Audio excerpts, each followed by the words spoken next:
Morning डीएक्सन। मैं हूँ doctor प्रेरणा Sharma. Again आज मैं टॉपिक लेके आई हूँ डायबिटीज। सो आज के टाइम की जो सबसे बड़ी प्रॉब्लम है वो है डायबिटीज। और अगर डाटा हम चेक करें तो हर 11 लोगों में से एक इंसान को डायबिटीज की प्रॉब्लम है। तो वर्ल्ड वाइड ही ये प्रॉब्लम है, केवल इंडिया में ही हम लोग इससे सफर नहीं कर रहे हैं, पूरा वर्ल्ड इस प्रॉब्लम से सफर कर रहा है। तो ये डायबिटीज की प्रॉब्लम इतनी ज्यादा स्प्रेड हो गई है, लेकिन इस सदी में 21वीं सदी में हम लोग हैं, उसके बावजूद भी हम इस प्रॉब्लम से फाइट नहीं कर पा रहे हैं। और ये अगर हम डाटा देखते हैं तो जितनी भी डिजीजेज हैं जो मेन फोर हमारी नॉन कम्युनिकेबल डिजीजेज हैं, तो अगर हम डाटा देखते हैं तो उस डाटा के हिसाब से जो डायबिटीज हो गया, हार्ट की प्रॉब्लम्स हो गई, कैंसर है या लंग से रिलेटेड प्रॉब्लम है, ये चारों जो प्रॉब्लम्स हैं ये बहुत ज्यादा कॉमन है। और इन कॉमन डिजीजेज में सबसे नंबर 1 पर जो आता है वो है डायबिटीज। सो डायबिटीज के जो केसेस अगर डाटा पर ध्यान दें तो ये अनुमान लगाया जा रहा है कि 2045 आते आते लगभग 650 मिलियन से भी ऊपर हमारे पेशेंट डायबिटीज के हो जाएंगे। और ये बहुत ही खराब बात है। तो आइए आज हम इस बारे में बात करें कि कैसे डीएक्सन में जो हम रेगुलर बात करते हैं कि ये डिजीजेस को ठीक करता है, ये हमारे सेल्स को रिपेयर करता है। तो क्या डायबिटीज जैसी समस्या में भी डीएक्सन का गेनोडर्मा प्रोडक्ट्स हमें इस प्रॉब्लम से हमें हेल्प कर सकते हैं या नहीं? तो और कैसे हेल्प कर सकते हैं, क्या कंटेंट है गेनोडर्मा में, क्या चीजें हैं कि गेनोडर्मा डायबिटीज के पेशेंट को हेल्प करती है? तो आगे हम देखेंगे कि पहले हमें समझना होगा कि डायबिटीज क्या है। डायबिटीज को समझने के लिए सबसे पहले हमें ये बात जाननी चाहिए कि डायबिटीज एक बहुत ही कॉमन बीमारी हो चुकी है आज के टाइम की, और हर घर में मुझे लगता है एक पेशेंट तो डायबिटीज का इंडिया में आपको मिल ही जाएगा। तो डायबिटीज कई तरह की होती है, मेनली टाइप 1 और टाइप 2 कंसीडर करते हैं, और थर्ड वन होती है गेस्टेशनल डायबिटीज, जो आपका टेम्परेरी फेज में होती है, प्रेगनेंसी के दौरान होती है। तो सबसे पहले हम देखते हैं कि जो शुगर है, कब हम कहें कि आपका जो शुगर है वो यानी ब्लड शुगर लेवल जो है हाई हो गया, किस रेंज पे हम इसको समझ सकते हैं?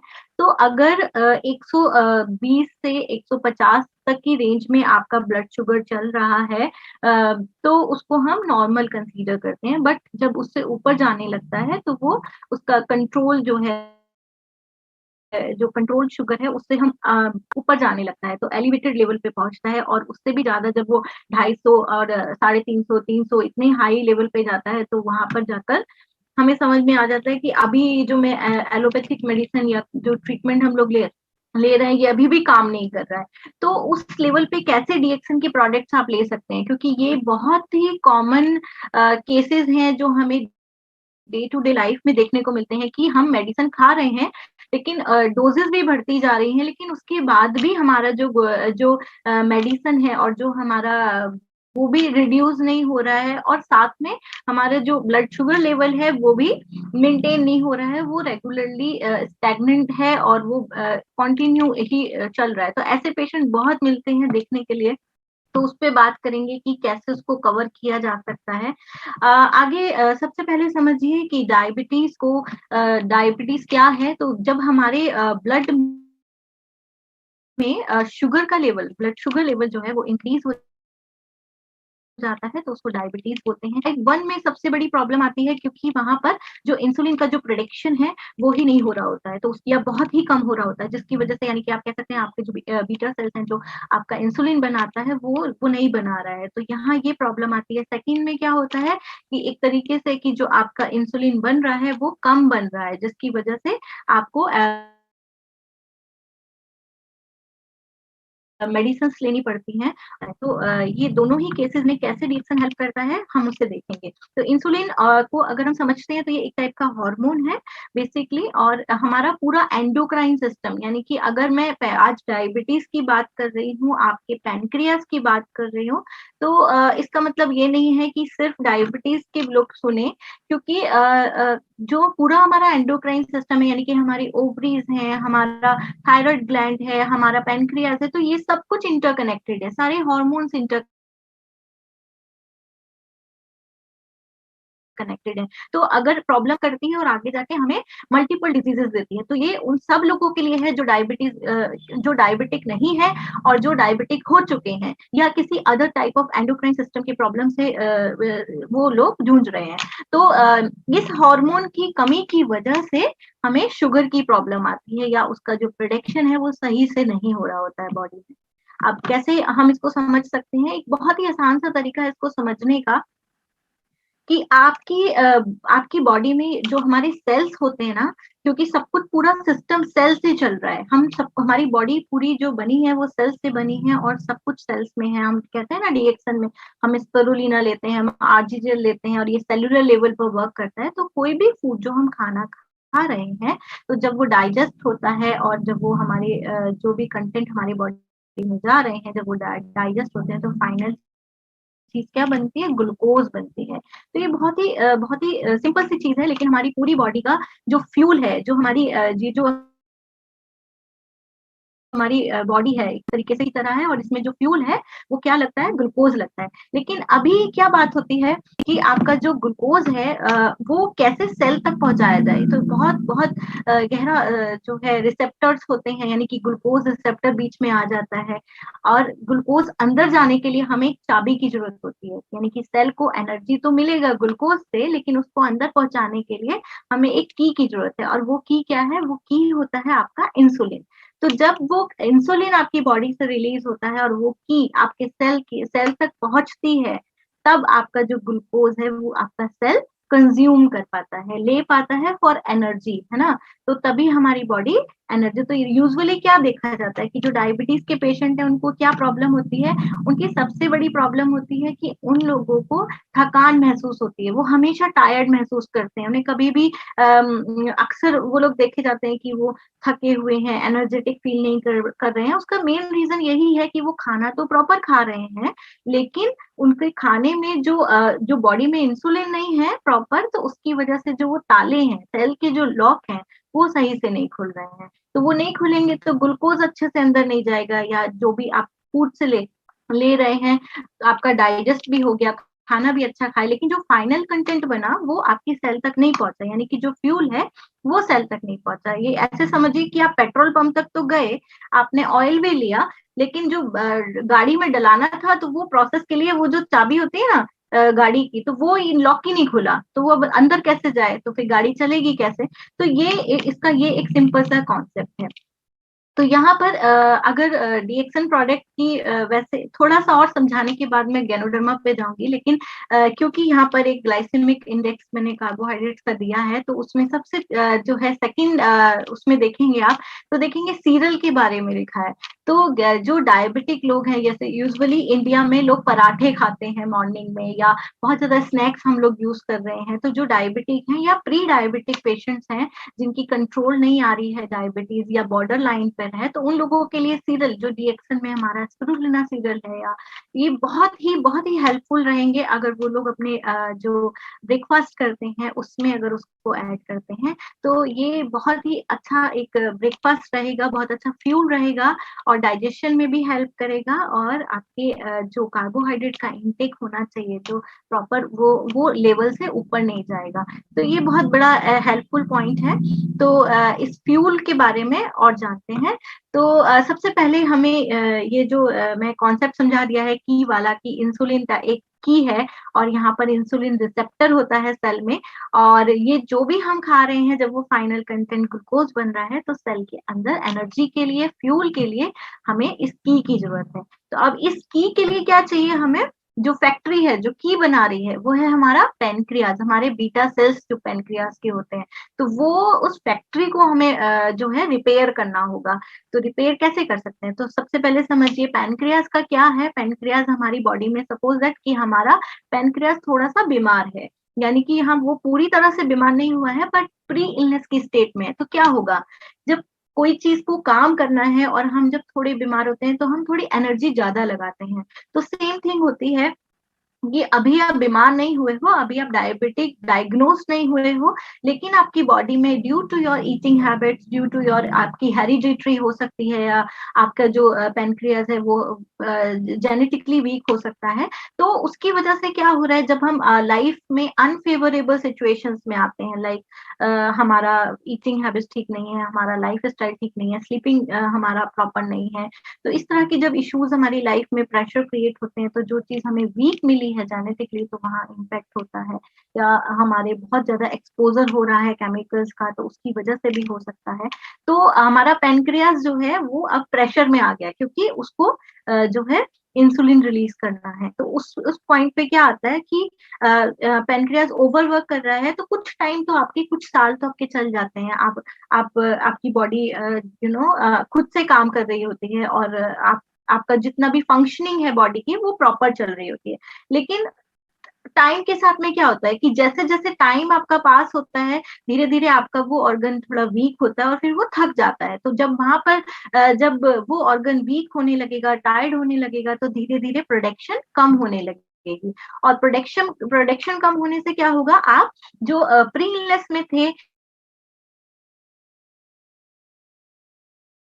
या फिर जो बॉर्डर लाइन पे इल थे होगा ब्लड में, वो इंक्रीज हो जाएगा, और वो हाईली ब्लड शुगर जो है उनका बढ़ जाएगा। तो ये एक कॉन्सेप्ट है कि कैसे हमें अपनी बॉडी को, अपने बॉडी के हर एक ऑर्गन को, कि मैं केवल पैंक्रियाज ही नहीं बोल रही हूँ, प्रॉपर सारे ऑर्गन्स को हमें किस तरह से ध्यान देना है, कि अगर हम कहीं पर भी वीक हैं, या हमारी जो डेली जो हमारी हर 6 मंथ में हम लोग जो रिपोर्ट्स अपनी कराएं, और उसमें अगर हमें कहीं लगता है कि बॉर्डर लाइन शुगर है, या हमारे एंडोक्राइन सिस्टम में कहीं भी कुछ हमारा थायराइड के इश्यूज हैं, या कुछ वेरिएशन आ रहा है, तो उसको हम वहीं पर स्टॉप कर सकते हैं। हम गैनोडर्मा प्रोडक्ट्स अपनी डाइट में ऐड करके उन चीजों को हेल्प ले सकते हैं। तो अब जब ये सिस्टम में प्रॉब्लम आनी शुरू हो जाती है, आपका जो ग्लूकोज इंसुलिन का जो सिस्टम बना हुआ है, नहीं कि ग्लूकोज और इंसुलिन है, दोनों जब साथ में जब होंगे बॉडी में, तो आपका सेल्स में फ्यूल जाएगा। तो ये सिस्टम जब आपका खराब होता है, तो ये कंडीशन होती है, जैसा पिक्चर में दिख रहा है कि आप वर्क कर रहे हैं, आप ऑफिस में हैं या स्कूल में हैं, या कुछ भी आप घर का काम करें, तो आप हमेशा टायर्ड महसूस करते हैं, स्लीपी महसूस करते हैं। तो ये मेरा एक यहाँ पर मैं एक एग्जाम्पल देना चाहूंगी। मेरे एक पेशेंट हैं मिस्टर अरुण, और शायद वो आज मीटिंग भी सुन रहे हैं मेरी। तो उनका जो A1C था वो हाई आया था, तो रेगुलर हाई चल 13 था, फिर 8 हुआ, 7 हुआ। तो उनके केस में वो बहुत अच्छे से गैनोडर्मा प्रोडक्ट ले रहे थे। उन्होंने कोई भी एलोपैथिक मेडिसिन उनकी बॉडी में नहीं डाला, उन्होंने शुरू ही नहीं किया वो ट्रीटमेंट। वो मेरे पास आए, उन्होंने साइड वाइज मुझसे होम्योपैथिक कुछ मेडिसिन ली, और रिएक्शन के प्रोडक्ट्स यूज करने शुरू किए, जैसे ही मैंने उनको रिकमेंड किया था स्पिरुलिना और आरजीजीएल खाने के लिए। और आप यकीन करिए, वो बिल्कुल भी टायर्ड नहीं रहते हैं, और बहुत चीयर अप रहते हैं हर समय। वो मतलब सुबह 5 बजे उठ के वो सारा घर का, क्योंकि काम करते हैं, और बहुत ही एक्टिव पर्सनैलिटी है। तो शुगर के पेशेंट्स ऐसा नहीं है कि एक्टिव नहीं रह सकते हैं। अगर आपकी डाइट, अगर आपका लाइफ स्टाइल पे थोड़ा सा आप फोकस करें, तो ये जो प्रॉब्लम है, टायर्ड आप रहते हैं, तो ये प्रॉब्लम बहुत अच्छे से सॉल्व की जा सकती है। वेट बढ़ने की बहुत ज्यादा प्रॉब्लम होती है लोगों को, और ये भी ऐसा होता है कि आप शुगर के लिए आप डायबिटिक डिटेक्ट नहीं हुए हो, आप बॉर्डर लाइन पे हो, या आप हो चुके हो, बहुत सालों से आपको डायबिटीज है, और आपका जो वेट है वो बढ़ता जा रहा है। उसका रीजन भी इंसुलिन रेजिस्टेंस हो सकता है, और मैक्सिमम केसेस में होता भी यही रीजन है। तो इसको अगर हम कंट्रोल कर सकते हैं, तो धीरे धीरे हम अपने वेट को भी कम कर सकते हैं। तो ये भी वाइस वर्सा है कि या तो आप वजन कम करिए, और तो आपका शुगर कंट्रोल होगा, और अगर आपका शुगर कंट्रोल है, तो आपका वजन भी ऑटोमेटिक जो है प्रॉपर रहने लगेगा। हर किसी के केस में नहीं होता है, बहुत लोगों के केस में होता है ना, वजन गिरने लगता है, वजन डाउन एकदम से दिखाई देता है कि 5-7 किलो गया। लेकिन लेडीज में डायबिटीज है, बट उनका वजन बढ़ रहा है, वो हार्मोनल चेंजेस बहुत ज्यादा बॉडी में होते हैं, और उसकी वजह से मेंस और वुमेन्स में मैक्सिमम सिम्टम सेम होते हैं, लेकिन कुछ सिम्टम फीमेल्स में अलग होते हैं। उसके बारे में मैं आगे बताऊंगी। तो टाइप 1 डायबिटीज के केसेस में क्या क्या सिम्टम्स मैक्सिमम देखे जाते हैं, वो होता है यूरिन का बार बार आना, बहुत ज्यादा प्यास लगना, बार बार प्यास लगना और बार बार भूख लगना। तो ये तीन मेन सिम्टम है, लेकिन इसकी साथ ही और बहुत सारी चीजें आती हैं, जैसे यूटीआई की प्रॉब्लम बहुत ज्यादा फ्रिक्वेंट हो जाती है। और इस जो टाइप 1 डायबिटीज है, इसको ऑटोइम्यून कहा जाता है। इसका कोई है अभी तक, कोई कारण हमें नहीं पता है। कुछ कह सकते हैं कि जेनेटिक हो सकता है, एनवायरमेंटल कॉजेज हो सकते हैं, या आपके फूड हैबिट्स में जो प्रिजर्वेटिव है ये हो सकता है। बट कोई भी कॉज एज सच नहीं है, इसको ऑटोइम्यून माना गया है। लेकिन मात्र एक चीज ऐसी है जो है गैनोडर्मा, जो आपके ये हेल्प कर सकती है टाइप 1 डायबिटीज में भी। मैंने अभी कभी ट्रीटमेंट का वे नहीं देखा है। लोग मेडिसिन इंसुलिन पे आना पड़ता है, लेकिन अगर आपकी डोजेज इंसुलिन की बहुत ज्यादा हाई चल रही है और आप गैनोडर्मा कंज्यूम करना स्टार्ट करते हैं, तो ये प्रॉब्लम धीरे धीरे आपकी सॉल्व होनी शुरू होती है। और इसी के साथ में जो अदर कॉम्प्लिकेशंस आपको शुगर की आती हैं डायबिटीज की वजह से, जो अदर कॉम्प्लिकेशंस बॉडी में है, उसको बहुत ज्यादा हेल्प करता है। टाइप 2 में अगर हम देखें तो ये हमारे लाइफस्टाइल से रिलेटेड माना जाता है। और नो डाउट रीजन वही जेनेटिक हो सकते हैं, आपका पेरेंटल हिस्ट्री हो सकती है, साथ ही आपकी लाइफस्टाइल डिसऑर्डर्स हो सकते हैं।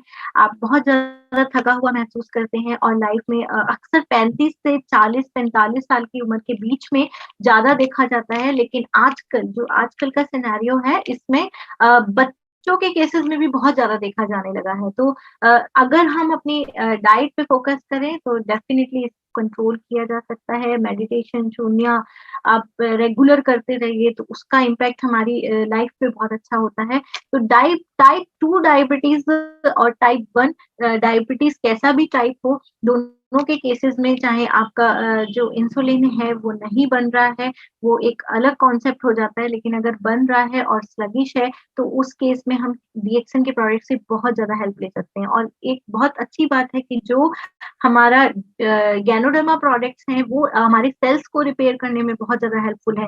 कोई मेडिसिन ऐसी नहीं है जो आपके सेल्स को रिपेयर करती है। वो आपकी बॉडी से जो भी वायरस है, बैक्टीरिया है, किसी भी तरह की पैथोलॉजी है, उसके लिए हम मेडिसिन लेते हैं। लेकिन सेल के रिपेयर के लिए हमें हमेशा फूड की जरूरत होती है। तो फूड गैनोडर्मा से बेस्ड प्रोडक्ट जितने भी हमारे डीएक्सन में अवेलेबल हैं, हम जो गैनोडर्मा कैप्सूल है, आरजीजीएल है, जो हम अपनी बॉडी में अगर फूड की तरह डालें, हम इसको मेडिसिन ना समझें, हम इसको फूड की तरह अगर डालते हैं, तो ये हमारी सेल्स को रिपेयर करता है। फिर उस केस में तो वो दोनों ही केस में ये बहुत ज्यादा हेल्प करेगा। मंथ चल रहा है और सारी वुमेन्स की बात हो रही है, तो यहाँ पर भी अगर मैं बात करूं तो डायबिटीज वुमेन्स में क्या किस तरह से स्प्रेड हो रहा है।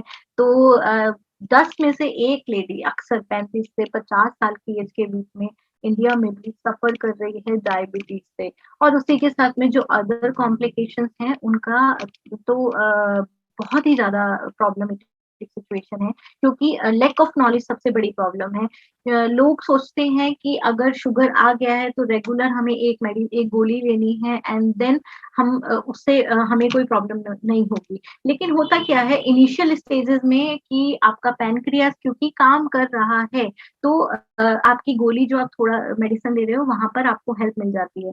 लेकिन जब आपका पैनक्रियास थक जाता है और बीमार रहने लगता है, तो उस कंडीशन में वो प्रोडक्शन उस लेवल पे नहीं कर पाता। इवन जब आप हेल्प मेडिसिन भी ले रहे हो तो आपके जो ब्लड में ग्लूकोज ज्यादा है वो भी मेंटेन नहीं हो पाता, और वहां से शुरू होती है अदर कॉम्प्लिकेशंस। तो उसमें आपके बहुत सारी कॉम्प्लिकेशंस हो सकती हैं, जैसे आप थकान होना, नौजिया होना, या इस तरह की प्रॉब्लम तो सब में ही देखी जाती है। लेकिन यूटीआई की प्रॉब्लम बहुत कॉमन होती है फीमेल्स में, या स्किन पर पैचेस आ जाना, डार्क पैचेस आ जाना, मेलाज्मा का होना, तो ये बहुत ज्यादा है। स्किन इन्फेक्शंस होना, माउथ में फंगल इन्फेक्शन होना, या विजाइनल एरिया में फंगल इन्फेक्शन होना, तो ये सब बहुत बहुत ज्यादा देखा जाता है। या आप बहुत ज्यादा ओबीज हैं, या आपको कभी चोट लगती है, आपकी जो इंजरीज हो जाती हैं वो अक्सर देखी जाती हैं कि वो हील नहीं होती हैं जल्दी से। तो ये सारी प्रॉब्लम देखी जाती हैं, और लोग अक्सर विटामिन B12, विटामिन C और ये सब लेते हैं, क्योंकि नमनेस की प्रॉब्लम बहुत रहती है आपके हाथों में और पैरों में। तो ये भी एक इनिशियल साइन हो सकता है। तो अपने रूटीन टेस्ट कराने बहुत ज्यादा जरूरी है। तो साथ ही जैसे कि मैंने बताया कि अगर आपको डायबिटीज है तो other complication, other risk factors बहुत ज्यादा बढ़ जाते हैं, जिसमें कि वायरसेस हैं, जिसमें बैक्टीरिया है, पैथोजेंस है, तो ये सारी चीजें बढ़ जाती हैं और उसी के साथ ही आपका जो पूरा मेटाबॉलिक सिस्टम है, पूरा सिस्टम ओके। साथ ये इसके बाद अगर हम बात करें कि और क्या इनिशियल साइन क्या हो सकते हैं, क्योंकि अगर हम कई बार क्या होता है इंडिया में तो अक्सर होता है कि लोग सिर्फ डॉक्टर के पास तब जाते हैं या टेस्ट कराने जब जब जाते हैं जब उनको बहुत ज्यादा ही साइन आने लगते हैं, साइन एंड सिम्टम दिखाई देने लगते हैं, तो थोड़ा सा आप टायर्ड थका हुआ महसूस कर रहे हैं या फिर आपको दिखाई दे रहा है कि मुझे आजकल भूख ज्यादा लगती है। अक्सर लोग ये कंप्लेन करते हैं कि मुझे तो बहुत भूख लगती है, तो हो सकता है कि आप बॉर्डर लाइन पर हो। तो साथ ही वेट लॉस का इश्यू आता है, वेट गेन का भी इश्यू मैंने देखा है, या ब्लर विजन की दिखाई देने में थोड़ी प्रॉब्लम हो रही है, बट इग्नोर करते जाते हैं, स्पेशली फीमेल के केसेस में ये होता है कि इग्नोर करते जाते हैं। तो ये इग्नोरेंस जो है ये बहुत ही खराब चीज है। तो अगर आपको किसी भी तरह का साइन एंड सिम्टम आपको दिखाई देता है तो उसको डायग्नोज करवाइए और अपनी रूटीन टेस्ट जरूर करवानी चाहिए। तो अगर हम आगे बात करें तो बहुत सारे ऐसे लड़कियां हैं और वुमेन्स हैं जो अर्ली एजेस में, मिनाप के एजेस में जब हमें मिलता है कि उनको पीसीओडी है, तो अगर पीसीओडी की कोई हिस्ट्री रहती है तो ये डाटा कहता है कि अगर हिस्ट्री है आपकी पीसीओडी की तो आपको अपना जो है शुगर का टेस्ट रेगुलरली कराते रहना चाहिए। ये एक चांसेस ज्यादा हो जाते हैं डायबिटीज होने में उन लोगों को जिनको पीसीओडी की प्रॉब्लम रही हो, हिस्ट्री हो या फिर किसी का जो प्रेगनेंसी के टाइम पे आप जरूर अपनी ये टेस्ट कराते रहिए। अब मेनोपॉज की अगर हम बात करें तो फीमेल्स में क्या होता है कि जब मेनोपॉज का टाइम आता है, यानी कि जब आपके रेगुलर पीरियड्स जो हैं वो स्टॉप हो जाते हैं एक एज पर आने, तो उस टाइम पे क्या होता है आपका जो एस्ट्रोजन लेवल है हार्मोन्स का, तो वो सडनली ड्रॉप डाउन होने लगता है, एंड उसकी वजह से क्या होता है कि आपको रेगुलर जो है प्रॉब्लम आने लगती है। और अगर आप डायबिटिक पेशेंट है साथ में, तो वहां पर फिर यूटीआई की प्रॉब्लम या वेजाइनल इन्फेक्शन की प्रॉब्लम बहुत ज्यादा देखी जाती है। और ये बहुत कॉमन नहीं लेते हैं टाइमली, और जब वो बहुत ज़्यादा प्रॉब्लम बढ़ जाती है तो उस टाइम पे आप डॉक्टर से कंसल्ट करते हैं। तो अगर कुछ इस तरह के साइंस आपको मिलते हैं तो इनिशियल कंसल्टेशन काफ़ी हेल्प करता है। अब बात आती है कि ये तो हम बात कर रहे हैं कि वुमेन्स के केसेस में ऐसा है और डायबिटीज क्या है, लेकिन कुछ लोग हैं जहाँ पे डिटेक्ट ही नहीं हो रहा है और बहुत ज्यादा वजन बढ़ा हुआ है, बहुत ज्यादा फास्ट फूड उनके डाइट में है, बहुत ज्यादा शुगर कंटेंट बहुत ज्यादा है, और लेकिन ये नहीं है कि वो डायग्नोज हो गए हैं शुगर के लिए। तो कम से कम अगर देखा जाए तो जो प्री डायबिटिक स्टेट है वो हो सकता है कि 10 साल भी इंसान जो है वो प्री डायबिटिक स्टेट में रह सकता है। ये हमारी बॉडी का इतना सिस्टम है कि हमारी बॉडी बहुत फाइट करती है चीज़ों के लिए और उसके डिज़ीज़ से बचाने के लिए। पर जब बहुत ज़्यादा एक्सपोज़र हो जाता है, हमारे लाइफ़स्टाइल में बहुत ज़्यादा प्रॉब्लम आने लगती है, तो या फिर हमारे जो फूड है उसमें बहुत ज़्यादा प्रिजर्वेटिव या केमिकल्स बहुत ज़्यादा हमारी बॉडी में जाने लगते हैं, या स्ट्रेस बहुत रहने लगता है, तो एक लेवल पर आकर आपकी बॉडी भी नहीं फाइट कर पाती है और फिर आपका जो है diabetes, pre diabetic stage diabetes में कन्वर्ट हो जाती है। पर ये बहुत शॉकिंग बात है कि एटलीस्ट डाटा के हिसाब से कि एटलीस्ट 8 से 10 साल लगभग आपकी बॉडी प्री डायबिटिक स्टेज पर भी होती है। तो जब भी आपका वेट गेन होने लगे, आपको साइन दिख रहा है कि मेरा वजन बढ़ रहा है, तो उस स्टेट में भी आपको ध्यान देना चाहिए कि आपका कोलेस्ट्रॉल लेवल कितने हैं, या आपका हाइपरटेंशन की प्रॉब्लम तो नहीं आ रही है। तो रेगुलर चेकअप से हम इस प्रॉब्लम को, प्री डायबिटिक स्टेट को हम नॉर्मल स्टेट में ले जा सकते हैं, ना कि इस स्टेट को हम डायबिटिक स्टेट में जाने दें। तो ये बहुत ज़रूरी चीज़ है, जो पॉजिटिव चेंजेस हमें अपने जो है रूटीन में लेके आने चाहिए, अपनी लाइफ़स्टाइल में लेके आने चाहिए। तो डायबिटीज और प्री डायबिटिक स्टेट को समझने के लिए डाइजेशन को बहुत ज़रूरी है समझना, क्योंकि जिस तरह से हम खाना खाते हैं या जो भी हमारे फूड में जा रहा है, चाहे वो कार्बोहाइड्रेट हो, फैट्स हो, प्रोटीन हो, फाइनली वो बनता है ग्लूकोज है। तो उस सिचुएशन में हमें कितना खाना चाहिए, हमारा जो कैलोरी चार्ट है वो कितना होना चाहिए, उस पे फोकस करना बहुत ज़्यादा ज़रूरी होता है। तो किसी भी तरह का जो फूड आप ले रहे हो, अपनी बॉडी में डाल रहे हो, तो उसको अगर हम वॉच करके खाएँ कि हम रेगुलर क्या खा रहे हैं, क्योंकि हम आपकी हिस्ट्री रही है या आपके जो अदर टेस्ट हैं वो ठीक नहीं आ रहे हैं, तो काफी आपको हेल्प मिल सकती है डायबिटीज से बचने में। अब ये सब करने के बाद क्योंकि आप ये देखते हैं कि लोग ऐसा नहीं है कि बिल्कुल ही अवेयर नहीं है। बहुत सारे लोग जब डायबिटीज स्टेट में भी आ जाते हैं या प्री डायबिटिक होते हैं तो कॉन्शियस हो जाते हैं अपने लाइफस्टाइल को लेकर, अपने खाने-पीने को लेकर, लेकिन कई बार फिर भी रिजल्ट नहीं आता है। तो अगर इतने प्रिकॉशंस के साथ में भी रिजल्ट नहीं आ रहा है तो उसके लिए हम क्या कर सकते हैं? उसके लिए हमें कुछ एडिटिव हर्ब्स की ज़रूरत होगी अपने डाइट में ऐड करने के लिए। तो फर्स्टली हमें ये समझना होगा कि प्री डायबिटिक अगर हम हैं, यानी कि हमारा जो ब्लड में जो ग्लूकोज का लेवल है, अगर वो लेवल हमारा कंट्रोल से थोड़ा-सा अप आया है या बॉर्डर लाइन पे आया है, तो उस स्टेट में हमारे पास एक अपॉर्च्युनिटी होती है कि हम इसको यहाँ पर सँभाल लें। तो उस अपॉर्च्युनिटी के लिए आरजीजीएल, गैनोडर्मा प्रोडक्ट्स जो हैं कैसे हेल्पफुल हो सकते हैं, ये वही वो लोग तो जो डिक्सन मीटिंग सुन रहे हैं और जो इसको कंज़्यूम कर रहे हैं, वो लोग जान सकते हैं कि कैसे अगर आप अपनी डाइट में ऐड करते हो तो आपकी लाइफ की जो प्रॉब्लम्स हैं वो सॉल्व होने लगती हैं, आपकी जो है रिवाइव होने लगती हैं और आपकी बॉडी एक अलग ही एनर्जी लेवल पे जाती है। तो ये एक अपॉर्च्युनिटी की तरह लीजिए और डाइट में थोड़ा-सा चेंज करिए। तो क्या-क्या और चेंज कर सकते हैं? जैसे डाइट कर सकते हैं, एक्सरसाइज कर सकते हैं, स्लीप स्लीप का बहुत ध्यान रखिए क्योंकि लोग अक्सर 2 बजे, 3 बजे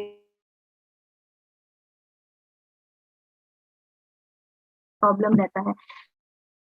और सबसे अलग चीज़ आ जाती है कि न्यूट्रिशन अगर हम क्योंकि अगर हम सारी चीज़ों पर ध्यान दे रहे हैं और न्यूट्रिशन हमारा प्रॉपर नहीं है, भले ही हम प्रॉपर खाना खा रहे हैं, लेकिन हमारी बॉडी को जो चाहिए वो नहीं मिल पा रहा है, तो ये प्रॉब्लम आनी ही आनी है, इसको हम सॉल्व नहीं कर पाएँगे। तो परमानेंट क्योर तो मैं जो मेडिकेशन आप ले रहे हो उससे नहीं है, क्योंकि बहुत सारे लोग आकर बोलते हैं कि मैडम हम ट्रीटमेंट ले रहे हैं, हम तो 10 साल से इलाज करवा रहे हैं। बेसिकली आप मैनेजमेंट करवा रहे हो, वो ट्रीटमेंट का पार्ट नहीं है, ट्रीटमेंट नहीं है, आप सिर्फ अपनी जो शुगर लेवल है उसको कंट्रोल कर रहे हो, तो इसका कुछ ट्रीटमेंट जो कन्वेंशनल मेडिसिन है उसमें नहीं है। तो कॉम्प्लिकेशन बहुत सारी कॉम्प्लिकेशन इसके साथ-साथ में आती हैं, जैसे मैंने बोला नमनेस हो जाना हाथों-पैरों में बहुत ज़्यादा या डायबिटिक फुट जिसको बोलते हैं और डीएक्सन का जो कैप्सूल हम यूजुअली जो मीटिंग्स में बहुत ज़्यादा टेस्टिमोनियल दिखाए जाते हैं और हम लोग अपने क्लिनिक्स में यूज़ करते हैं, जिन लोगों को घाव हो जाते हैं पैरों में या वेट सोर्स हो जाते हैं, उसके लिए आरजी का कैप्सूल बहुत अच्छा रिज़ल्ट देता है और आप मैंने अभी तक कोई ऐसा पेशेंट नहीं देखा है जिसको हमने आरजी का जो डायबिटिक फुट है उसमें उसको हेल्प नहीं मिली हो। तो ये एक तरह से काम करता है। एक भी पेशेंट ऐसा नहीं मिला है जिसको हमने ये दिया लगाने के लिए और उसको रिज़ल्ट नहीं आया है। तो आरजी का कैप्सूल हम लोग यूजुअली लोग बीटाडीन में या डायरेक्टली पानी में उसको घोलकर आप पट्टी कर सकते हैं और आप विदिन 3 टू 4 डेज़ में बहुत अच्छा रिस्पॉन्स मिलता है आरजी के कैप्सूल से आपके जख्म को भरने के लिए। अगर देखें तो और क्या-क्या डिज़ीज़ हो सकती हैं या हमें अगर और डिज़ीज़ेज़ हैं तो रिस्क से बढ़ सकता है, तो वो है आपका high blood pressure, kidney failure कोई चांस नहीं है। बहुत सारे लोग 20-20 साल से मेडिसिन ले रहे हैं और एक टाइम ऐसा आता है जब किडनी फेलियर का इश्यू आता है और फिर ट्रांसप्लांट कराने जाना पड़ता है, वो भी नहीं पॉसिबल हो पाता है। स्ट्रोक आ जाता है सडनली कि अभी एज है 47 ईयर है, 45 ईयर की एज है पेशेंट की और कुछ भी नहीं था और सडन पता लगा हार्ट अटैक हुआ और वो डेथ हो गया। तो ये बहुत ज़्यादा केसेज़ हैं, मैंने अपने आस-पास लोगों में बहुत देखा है कि कोई डिज़ीज़ नहीं थी, ऐसा बोला जा रहा है लेकिन उसको स्ट्रोक की प्रॉब्लम हो गई। अल्सर हम बात कर ही चुके हैं, तो आगे इस तरह की जो प्रॉब्लम्स हैं ये जो है डायबिटीज़ के पेशेंट्स में बहुत ज़्यादा देखने को मिलती है। Management and treatment question mark same बात है कि हम ट्रीटमेंट सोचकर मेडिसिन्स कंटिन्यू करते हैं कि डायबिटीज़ हो गई है तो चलिए इलाज कराते हैं। लेकिन कोई भी केस में हम सिर्फ़ इसको कंट्रोल कर सकते हैं, हम इसको क्योर नहीं कर सकते। तो क्योर करना और ट्रीटमेंट करना सेम एज़ कि थायरॉइड के पेशेंट्स होते हैं वो थायरॉइड की मेडिसिन जो लगातार तो वो फिर भी वो चीज़ ठीक नहीं हो रही होती है, सिर्फ़ कंट्रोल हो रही होती है, डोज़ेज़ चेंज हो रही होती हैं। तो सेम शुगर में भी सेम होता है कि डोज़ेज़ आपकी चेंज होती हैं, लेकिन आपकी मेडिसिन नहीं हटा सकते हम। तो ये बेसिकली मैनेजमेंट है जो आपका कन्वेंशनल ट्रीटमेंट है वो सिर्फ मैनेजमेंट पार्ट पे काम कर रहा है, क्योंकि वो सेल्स को रिपेयर नहीं कर रहा है। वो वहाँ पे वो जो आपकी प्रोडक्शन हाउस है आपका, यानी आपका पैनक्रियाज है, जहाँ से आपका इंसुलिन निकल रहा है, जहाँ से जिस की ज़रूरत है, तो वो उस फैक्ट्री में कीज़ ही नहीं बन रही हैं। तो इसीलिए वो सिर्फ आपका जो ब्लड में जो ब्लड शुगर लेवल इंक्रीज़ हुआ है, उसको वो जो है कंट्रोल कर सकते हैं। तो यहाँ ये एक प्रॉब्लम है जिसको मैं बोलती हूँ कि ये मैनेजमेंट हो रहा है, ट्रीटमेंट नहीं हो रहा है। अब यहाँ पर 2 टाइप के ट्रीटमेंट हैं, 2 टाइप के मेडिकेशन हैं। तो एक है कि जहाँ पर आप क्योर हो गया है, तो उसको थोड़ा-सा फ़ोर्स किया जाता है, जिससे कि इंसुलिन जो है वो ज़्यादा बने और आपका ब्लड लेवल जो है कम हो जाए। दूसरा तरीका क्या है? दूसरे तरीके में आपकी शुगर को सप्रेस किया जाता है, क्योंकि आपके जो आते हैं, जो आपका पेट है, वहाँ पर एब्ज़ॉर्प्शन को बढ़ा दिया जाता है। तो ये दोनों ही लेवल पे ये जो है ट्रीटमेंट के पार्ट हैं। तो इस तरह से मेडिसिन्स काम करती हैं, लेकिन इन मेडिसिन्स के कि क्या साइड इफेक्ट्स हो सकते हैं लॉन्ग रन है कि अगर आप जो लोग लंबे समय से डायबिटीज की मेडिसिन ले रहे हैं, आपके ब्लड वेसल्स में हार्डनिंग हो जाएगी, जिसकी वजह से हार्ट डिजीज होने के चांसेस बहुत ज़्यादा होते हैं। उसके साथ ही इंटरफेरेंस हो सकता है आपके मेटाबॉलिज्म में, और हो सकता है, आई थिंक टर्म गलत है, होता ही है, और उसके बाद आपका धीरे-धीरे वज़न बढ़ने लगता है। तो जो दोनों चीज़ें हैं, अगर यही चीज़ें आपकी बॉडी में डिस्टर्ब हो गई, तो आपको अदर डायबिटीज़ के साथ-साथ में और भी बहुत सारी बीमारियाँ गिफ्ट के रूप में मिल जाती हैं। तो ये तरीका जो है बैलेंस करने के लिए, मैनेज करने के लिए ठीक है, पर क्योर नहीं देता है। तो गैनोडर्मा का जो आज मेरा टॉपिक है, role of Ganoderma in diabetes, वो क्या है? गैनोडर्मा क्या करता है? डेफिनेटली गैनोडर्मा आपकी बॉडी में एनर्जी को बूस्ट करता है, आपके ब्लड सर्कुलेशन को अप करता है।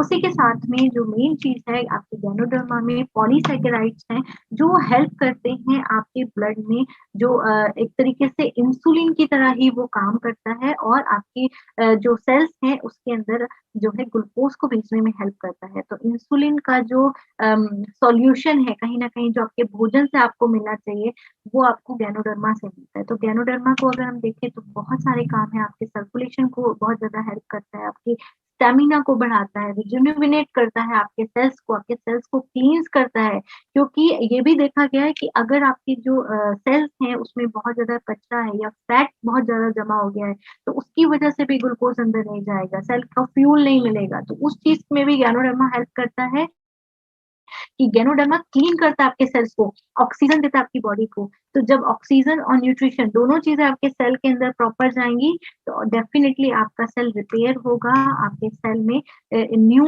जो है लाइफ आएगी। तो डीएक्सन जो गैनोडर्मा है, डीएक्सन ने जो इंट्रोडक्शन दिया है गैनोडर्मा का दुनिया को, तो गैनोडर्मा एक संजीवनी बूटी की तरह काम करता है। तो गैनोडर्मा में जो पावर है हमारी बॉडी को, हमारे सेल्स को जो है नरिश करने की, तो वो संजीवनी बूटी की तरह है। तो अगर आप अपनी रेगुलर डाइट में इस संजीवनी बूटी को ऐड करते हैं, तो ऐसी कोई भी बीमारी नहीं है जिससे आप फाइट नहीं कर सकते। आप कैंसर से भी फाइट कर सकते हैं, आप डायबिटीज़ से फाइट कर सकते हैं। जितनी भी इस तरह की प्रॉब्लम्स हैं जिससे वर्ल्ड परेशान है, पूरी दुनिया परेशान है, सिर्फ मैनेजमेंट कर पा रहा है, लेकिन गैनोडर्मा में वो पावर है कि जिससे हम इस तरह की प्रॉब्लम को मैनेजमेंट के साथ-साथ क्योर भी कर सकते हैं। अपनी सेल्स को नए तरीके से उसको जो है लाइफ दे सकते हैं। अ, तो फार्मास्यूटिकल कंपनीज़ पे जैसे मैं बता रही हूँ कि किसी भी तरह का कोई भी इलाज नहीं है, सिर्फ मैनेजमेंट है, जो हम रेगुलर बहुत सालों से किए जा रहे हैं, लेकिन अब अपनी सोच को बदलने की ज़रूरत है। क्योंकि अगर हम अभी भी उसी जो पुराना स्टाइल है उस पे रहेंगे और सोचेंगे कि हम अपनी लाइफ को स्टाइल को चेंज ना करें, अपनी डाइट में कुछ ऐसे हर्ब्स ऐड ऑन ना करें, तो ये हेल्प नहीं करेगा, और रेगुलरली हमारे जो जीन्स हैं, हमारा डीएनए है, हमारी नेक्स्ट जनरेशन्स हैं, उनमें भी ये प्रॉब्लम क्रिएट होगी। तो डीएक्सन में जो गैनोडर्मा के प्रोडक्ट्स हैं या स्पिरुलिना, ये सारे ही प्रोडक्ट इस तरह से काम करते हैं कि आपकी बॉडी के सेल्स को जो हेल्प करते हैं, साथ ही आपकी आपकी जो डीएनए लेवल पर काम करते हैं, आपकी नेक्स्ट जनरेशंस में भी इस डिजीज़ को जाने से रोकेगा। तो आप रेगुलर खुद यूज़ करिए, अपने बच्चों की उनकी डाइट में गैनोडर्मा प्रोडक्ट्स दीजिए, जिससे आपकी जो कहते हैं ना आनुवंशिक बीमारियाँ चल रही हैं, वहाँ उस लेवल पर भी ये हेल्प करेगा। आगे आता है कि गैनोडर्मा में ऐसा क्या है जो डायबिटीज में हेल्प कर रहा है, जो आपकी बॉडी को इस तरह इतना हेल्प कर रहा है कि आप इतनी असाध्य रोगों से भी लड़ सकते हैं। तो अगर हम इस चीज को देखें तो गैनोडर्मा में जो कंटेंट है जैसे पॉलीसैकेराइड्स है, ट्राइटोफेनॉइड्स है या प्रोटियोग्लाइकेंस है या प्रोटीन्स है, ये सारी ही चीजें ऐसी हैं जो रिसर्च में पाया गया है, ये सारी चीजें एंटी डायबिटिक है, इनके अंदर जो एंटी डायबिटिक प्रॉपर्टीज है, तो अगर ये हमारी बॉडी में जाती हैं तो ये हमारे पैनक्रियास को, हमारे बीटा सेल्स को, हमारी बॉडी में इंसुलिन के सर्कुलेशन को तो बहुत ज्यादा हेल्प करती हैं, जिससे कि अभी कोई ऐसा फूड नहीं है जहाँ पे हम बात कर सकें कि वो इस लेवल पर हेल्प कर सकता है। तो गैनोडर्मा ही एक ऐसा फूड है या स्पिरुलिना में ऐसी नरिशमेंट हमारी बॉडी को दे सकता है कि डायबिटिक पेशेंट अगर गैनोडर्मा और स्पिरुलिना कंटिन्यू कंज्यूम करता है, नो मैटर्स कि आप किस फॉर्म में कर रहे हैं, क्योंकि डीएक्सन में सबसे ब्यूटीफुल थिंग है कि आप चाय के रूप में ले सकते हैं, आप कॉफी के रूप में ले सकते हैं, आप सीरियल के रूप में ले सकते हैं। आपके पास इतने सारे ऑप्शंस आ गए हैं कि आपको अपनी बॉडी में हेल्दी चीज़ को डालने के लिए ये नहीं सोचना है कि मैं क्या करूँ? आप सुबह उठने से लेके रात तक अपनी बॉडी में ये सुपर फूड डाल सकते हो, जो आपकी बॉडी को हेल्प करे। और सबसे बड़ी चीज़ है कि मार्केट में जो टूथपेस्ट हम लोग यूज़ कर रहे हैं, टूथपेस्ट बहुत ज़्यादा प्रॉब्लम करते हैं। जैसे कि तो उसके अंदर बहुत ज़्यादा सैक्रिन होता है। तो सैक्रिन क्या करता है मीठे से भी बहुत बहुत ज़्यादा 100 टाइम्स स्वीटर होता है। तो वो हमारे सबसे पहले आँख खुलते ही हमारे मुँह में जाता है। तो डायबिटिक पेशेंट के लिए आई डोंट थिंक कि ये अच्छा है। जैसे हम लोग मैं होम्योपैथिक डॉक्टर हूँ और हम लोग मेडिसिन देते हैं, तो हम टंग डोज़ देते हैं। तो सोचिए कि हम 2-3 बूँद दवा टंग पे डालते हैं। तो यानी कि ये पूरा सिस्टम हमारे टंग से हम मेडिसिन का पूरा इम्पैक्ट दे देते हैं बॉडी पर। तो अगर आप सुबह मॉर्निंग में अपने मुँह में एक इतना हाई सैक्रिन वाला पेस्ट या कलर वाला पेस्ट आप अपने मुँह में डालते हैं, तो उसका आप पूरे दिन शुगर नहीं खा रहे हैं, लेकिन आपने सुबह क्या किया, एक गलत पेस्ट अपने मुँह में डाला, तो वो आपके लिए कितना प्रॉब्लमैटिक हो सकता है। तो कितनी सुंदर बात है कि आपके पास डीएक्सन में एक ऐसा पेस्ट है, जो जिसके अंदर कोई एडिटिव शुगर नहीं है, जिसके अंदर कोई एडिटिव कलर नहीं डाला गया है, जो आपकी हेल्थ अगर आप डायबिटिक पेशेंट हैं, तो सबसे पहला काम आपका ये होना चाहिए कि आपके पास वो पेस्ट हो जिसके अंदर गैनोडर्मा पड़ा है। आपके पास वो पेस्ट हो जिसके अंदर शुगर नहीं है, जिसके अंदर सैक्रिन नहीं है। आपके पास वो पेस्ट हो जिसके अंदर कोई कलर नहीं है। और ये वर्ल्ड में हमारी ही ऐसी एक कंपनी है, रिएक्शन कंपनी, जिसमें कोई भी इस तरह का कंटेंट नहीं है। तो गैनोडर्मा आपकी जो सेल है उसकी लाइफ को प्रोलॉन्ग करता है, आपके बीटा सेल्स को हेल्प हेल्प करता है, आपको डायबिटीज होने से रोकता है, या अगर आप डायबिटिक पेशेंट हैं तो आपके जो पैनक्रियाज है उसकी सेल्स को हील करने में बहुत ज़्यादा हेल्प करता है। तो हीलिंग एबिलिटी एक ही चीज़ है जिसमें है, वो है गैनोडर्मा।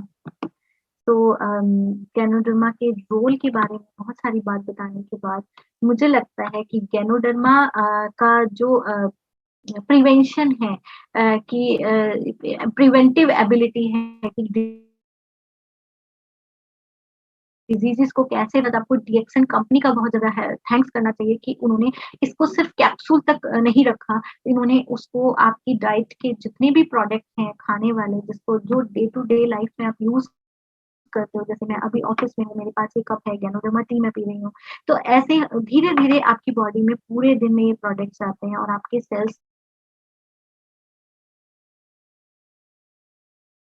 को बहुत ज़्यादा हेल्प मिलती है। आपकी बॉडी ग्लूकोज़ चाहिए, एनर्जी चाहिए, ऑक्सीजन चाहिए, सब इसी के थ्रू आपकी बॉडी में जाता रहता है। क्योंकि हम सब बहुत बिज़ी हैं, हमारा लाइफ़स्टाइल इतना ईज़ी है, हम कई बार अपना खाना स्किप करते हैं, ब्रेकफ़ास्ट स्किप हो जाता है, कभी लंच स्किप हो जाता है, कभी डिनर स्किप हो जाता है। तो इन सब चीज़ों में हमारे पास एक बहुत अच्छा सॉल्यूशन है, क्योंकि आज के टाइम में मार्केट में ऐसा कुछ नहीं है, जिस पे हम बिलीव कर सकें कि मैं क्या ये खा लूँ, क्योंकि प्रिज़र्वेटिव बहुत ज़्यादा है, ऑयल की क्वालिटी अच्छी नहीं है, तो वो शुगर बहुत ज़्यादा हो गया है चीज़ों में, तो टेस्ट पे लोग जाने लगे हैं, ना कि क्वालिटी ऑफ फूड पे।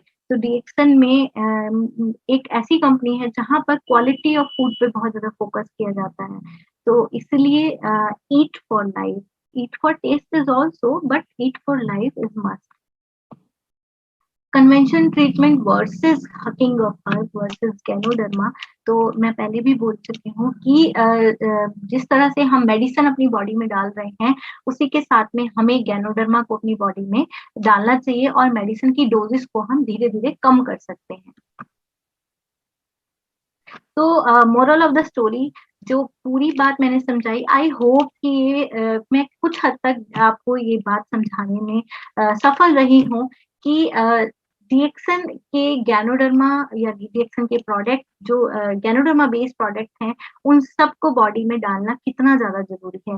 चाहे आप डायबिटिक हैं या आप डायबिटिक नहीं हैं या आपकी फैमिली हिस्ट्री डायबिटीज़ से रिलेटेड रही है या आप बॉर्डर लाइन हैं, तो आप मेनोपॉज़ के स्टेज में हैं, आप मेनार्क के स्टेज में हैं, तो आप किसी भी स्टेज में खड़े खड़े हैं, आपको गैनोडर्मा की ज़रूरत है। आज के टाइम की जिस सेंचुरी में हम लोग हैं, इस टाइम पर फूड पर फ़ोकस करना बहुत ज़्यादा ज़रूरी है क्योंकि प्योरिटी बहुत कम है। हमारे फूड में बहुत ज़्यादा मिलावट है। हम लोग सुबह से लेके शाम तक जो आटा हम लोग यूज़ कर रहे हैं, उसके अंदर मिलावट है क्योंकि पैकेट में आ रहा है। हम स्ट्रीट फूड्स ले रहे हैं या हम रेस्टोरेंट से फूड्स खा रहे हैं, तो उसमें भी कहीं न कहीं प्रॉब्लम है और हमारी बॉडी के सेल में बहुत ज़्यादा कचरा जाता है, फ्री रेडिकल्स बनते हैं और यही एक ऐसी हर्ब है, ऐसा फूड है, जो आपकी बॉडी से कचरा भी निकालता है, फ्री रेडिकल्स को भी किल करता है और उसी के साथ में आपकी सेल्स को एनर्जी अपनी डाइट में, रेगुलर डाइट में आपको बहुत ज़्यादा ज़रूरत है कि आप इन प्रोडक्ट्स को, गैनोडर्मा को, स्पिरुलिना को अपनी डाइट में ज़रूर ऐड करें। तो थैंक यू वेरी मच मुझे सुनने के लिए और अपने सजेशंस ज़रूर दें। कोशिश करूँगी नेक्स्ट मीटिंग में, नेक्स्ट पॉइंट पे मैं डीएक्सन के अदर प्रोडक्ट्स डायबिटीज़ में कैसे हेल्प करते हैं, ज़रूर बताऊँ क्योंकि टाइम कम होता है, तो आज गैनोडर्मा पे फोकस किया है। आगे कोशिश करूँगी ऐसे ही आपको कुछ इन्फॉर्मेटिव सेशन देती रहूँ। Thank you.